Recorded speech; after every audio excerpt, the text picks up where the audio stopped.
పచ్చని పొలాల మధ్యన ఒక చిన్న పల్లెటూరులో శ్యామల అనే కష్టపడే స్త్రీ నివసించేది. ఆమె రోడ్డు పక్కన ఒక చిన్న దోసబండిని నడిపేది.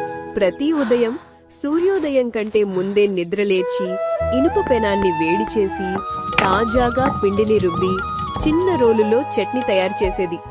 నిద్రమత్తు కళ్లతో ఉన్న ఆమె గుండె నిండా సంకల్పం ఉండేది. పొయ్యి వెలిగించి తన రోజును ప్రారంభించేది. ఆమె భర్త రాజు పల్లెటూరి సంతలో ఒక చిన్న బట్టల దుకాణం నడిపేవాడు. అతని దుకాణంలో సాధారణ కాటన్ చీరలు, పిల్లల దుస్తులు, మగవారి షర్టులు ఉండేవి. పెద్దగా ఆర్భాటమేమీ లేదు, కాని అది వారి కుటుంబాన్ని నడపడానికి ఉన్న ఏకైక ఆధారం. వారి ఆదాయం తక్కువే అయినప్పటికీ వారి కలలు మాత్రం పెద్దవి.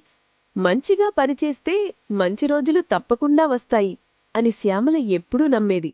ప్రతిరోజూ బడికి వెళ్లే పిల్లలు ఆమె బండి దగ్గర ఆగి, శ్యామలక్క, దోశ రెడీయా అని పిలిచేవారు. ఆమె దోశలు వాటి కరకరలాడే గుణానికి, ఆమె చిరునవ్వుకి ప్రసిద్ధి చెందాయి. అదే సమయంలో రాజు ఉదయం 10 గంటలకు తన బట్టల దుకాణం తెరిచేవాడు. దుకాణం తెరిచిన వెంటనే అతను నేలను శుభ్రంగా ఊడ్చేవాడు. తన చిన్న వ్యాపార స్థలాన్ని ఎంత పరిశుభ్రంగా ఉంచాలో అంత శ్రద్ధగా చూసుకునేవాడు. అతను దుకాణంలో ఉన్న సాధారణ కాటన్ చీరలు, పిల్లల దుస్తులు, షర్ట్లను చాలా చక్కగా ఓపికగా సర్దేవాడు. అంతా సిద్ధంగా ఉంచి ఇక కస్టమర్ల కోసం వేచి చూసేవాడు. కొన్ని రోజులు అతని ఏమీ అమ్మకపోయినా సానుకూల దృక్పథంతో ఇంటికి తిరిగి వచ్చి, నీకు దోసబండి ఉంది కదా, ఇద్దరం కలిసి బతుకుతాం అని చెప్పేవాడు. వారి జీవితం సరళంగా ఉండేది, కాని ప్రతి రాత్రి వారు ఒకరికొకరు తోడుగా నిల్చేవారు. వారి టీనేజ్ కుమార్తె పార్వతి మసక వెలుగులో చదువుకునేది. శ్యామల మిగిలిన దోసపిండిని మరుసటి రోజు కోసం ప్యాక్ చేసేది. వారి చిన్న కొడుకు సూరి తరచుగా తన తండ్రికి సహాయం చేసేవాడు.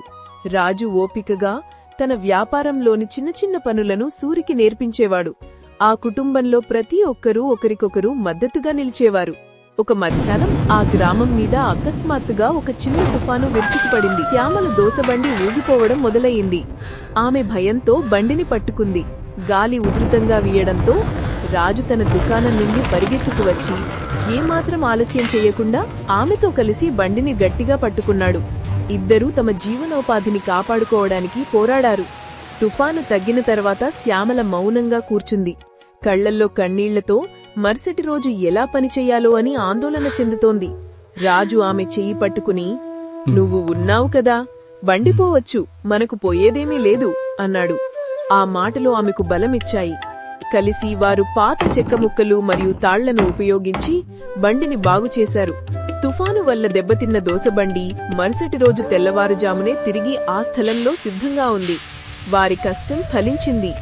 శ్యామల మళ్లీ తన పనిలో నిమగ్నమయ్యింది. ఆమె కళ్లల్లో ఒక కొత్త పోరాట స్ఫూర్తి, జీవనంపై దృఢమైన సంకల్పం కనిపించాయి. కష్టాలు ఎన్ని వచ్చినా ఆమె వెనుకడుగు వెయ్యదని ఈ దృశ్యం చెప్పకనే చెప్తోంది. శ్యామల కష్టానికి, రుచికి గుర్తింపు దొరికింది. ఆమె బండికి ప్రజాదరణ పెరిగింది. ముఖ్యంగా ఆమె ప్రత్యేకంగా చేసే కారం దోశ గురించి విని పక్క గ్రామాల నుండి కూడా ప్రజలు గుంపులు గుంపులుగా రావడం మొదలుపెట్టారు. అదేవిధంగా పండుగల సీజన్ దగ్గర పడడంతో రాజు చిన్న బట్టల దుకాణం కూడా మంచి రోజులు చూడడం ప్రారంభించింది. ఖాళీగా ఉండే దుకాణం ఇప్పుడు ప్రజలతో కిటకిటలాడుతోంది. అతని ఓపిక, నిజాయితీ ఫలించాయి. ప్రతి చిన్న విజయాన్ని సాధిస్తూ శ్యామల, రాజు వారి ప్రయాణంలో ముందుకు సాగారు. ఒక విజయవంతమైన రోజు ముగింపులో వారు తమ పల్లెటూరిని చూస్తూ నిలబడ్డారు. వారి చేతులు కలపబడి ఉన్నాయి. ఆ దృశ్యంలో వారిద్దరిలోని ఐక్యత, సంతృప్తి మరియు అపారమైన ఆశ ప్రతిబింబించాయి. వారి వెనుక వారి పిల్లలు అంటే పార్వతి మరియు సూరి సంతోషంగా నడుచుకుంటూ వెళుతున్నారు. తల్లిదండ్రుల కష్టం వారి భవిష్యత్తుకు మార్గం వేసింది. ఈ కథ కేవలం ధనవంతులు అవ్వడం గురించి కాదు. ఇది ఐక్యత, కష్టపడి పనిచేయడం మరియు రేపటి రోజు ఎప్పుడూ ప్రకాశవంతంగా ఉంటుంది అని నమ్మడం నుండి వచ్చే అసలైన ఆనందం గురించి. ఈ అద్భుతమైన కథను చూసినందుకు ధన్యవాదాలు. ఇలాంటి మరిన్ని స్ఫూర్తిదాయకమైన వీడియోల కోసం మా ఛానల్ను సబ్స్క్రైబ్ చేయండి మరియు బెల్ ఐకాన్ను నొక్కండి. అంతవరకు సెలవు, మళ్ళీ కలుద్దాం.